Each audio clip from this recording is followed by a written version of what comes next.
Hey there, it's Melissa with Atlas CFO, and today we are going to be talking about your balance sheet. Balance sheet is actually my favorite financial statement. I don't know how many people have a favorite financial statement, but I do, and it's the balance sheet. So let's get started. What is a balance sheet? A balance sheet is the statement of financial position. It is like a snapshot in time. So imagine somebody taking a picture of your business. That is what the balance sheet represents. The balance sheet is broken into three basic categories: assets, liabilities, and equity. An easy way to think about the balance sheet in its respective categories is the assets are what you own, think of fixed assets, or what you are owed. Think about accounts receivable. So you either own it, cash, fixed assets, or it's going to be coming into your company, just like accounts receivable. The second segment is liabilities, and liabilities are what you owe. That could be long-term notes, or it could be something like accounts payable. And the final category is equity. Equity is really just the net worth of the company. The accounting equation, nerd alert, is assets equals liabilities plus equity. That doesn't make as much sense as saying assets minus liabilities equals equity. So once you take the assets that you own, subtract what you owe, you're left with the net worth of the company, which makes up the equity section. There are some key components to our balance sheet besides just our three major categories. And the biggest one is understanding a classified financial statement. What a classified financial statement means is that we're going to break our assets and our liabilities into current and long-term. A current asset is something that you expect to turn into cash or maybe turn into sales within the next year.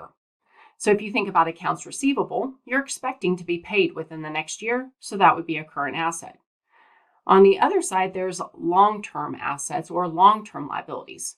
Those typically are represented in our fixed assets. So if we bought, let's say, a truck, we're not planning to get rid of it or turning it into cash in the next year. We're planning on keeping it for 5 to 7 years. So that's a long-term asset. The same is true in the liabilities section. We have current liabilities that are owed in the next year, and long-term liabilities, which would be maybe a long-term debt that you're going to pay over the course of about 5 to 7 or more years. The other key component to understand is the equity section. The equity section is broken into two basic categories: owner's contributions and distributions, and retained earnings. So owner's contribution and distributions is just that. It is what was originally contributed to the company. And if there's any distributions taken back out, that is reflected in this section. Retained earnings is one of a lot of people's questions. What is retained earnings? Retained earnings is the sum total of all of the earnings in the company that has stayed in the company. It only gets adjusted typically once a year whenever you earn the next year's net income, and that net income for the year feeds into the equity section. That's how you get retained earnings to grow. Now, if you have a loss, that loss also feeds into retained earnings. So although we always want our retained earnings to be going up and to the right, if you do have a loss year, you're going to reduce retained earnings. This is very important, especially when we think about our relationships, our partnerships, our bank and our bonding company. So you may say, who cares about the balance sheet? I never look at it anyway. I just go to my profit and loss, my income statement. I go down to the bottom and I see whether I made any money or not. Well, here's the thing.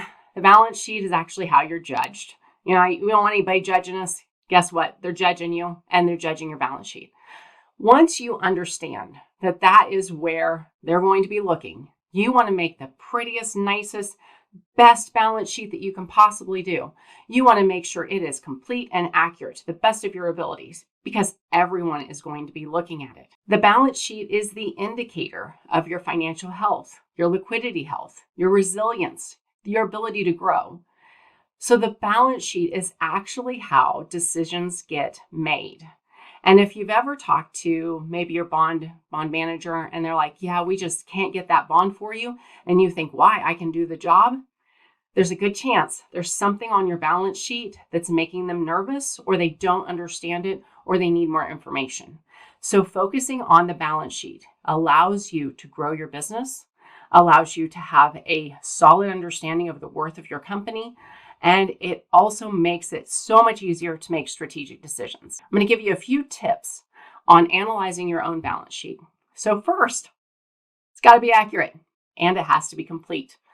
Accuracy means that the balances that are on the balance sheet are correct. If your accounts receivable says that you are owed money that you're never going to collect, that's not correct. That's not accurate. You know you're not going to collect it, and so that accounts receivable would need to be adjusted. That is true for every balance on the balance sheet. So accuracy counts, and you really can't do anything else until you make sure it's correct. If you have an inaccurate balance sheet, the rest of your ratios are going to be off as well. Once you've assured accuracy, the next thing to do is to calculate your liquidity ratios. This is important, and we have other videos on calculating ratios because you want to know what your requirements are. You can ask your bonding manager, your surety, and your bank, what do you like? What's the number you're looking for current ratio or for working capital? They have a number and they'll be happy to share it with you. Make sure you understand your debt levels and your associated return on assets. We love equipment in the construction industry, but we want to make sure that that equipment is working for us.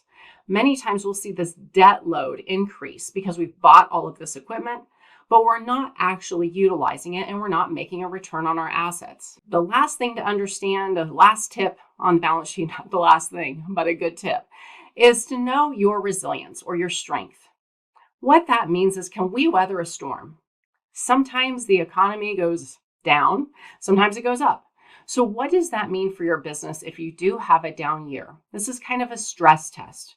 And that stress test is related to not only your liquidity ratios, also the strength of your equity section, and of course, how you're managing your debt and fixed assets. So take a little time with your balance sheet and understand it, lean into it, don't skip it, because it is so important to your business. Thanks for spending time with me today. If you want more information on financial statements, please join our 7-day boot camp. It is specifically designed for construction business owners to learn about construction, accounting, and finance in 7 short days. Thanks for spending time with me. See you soon. Bye.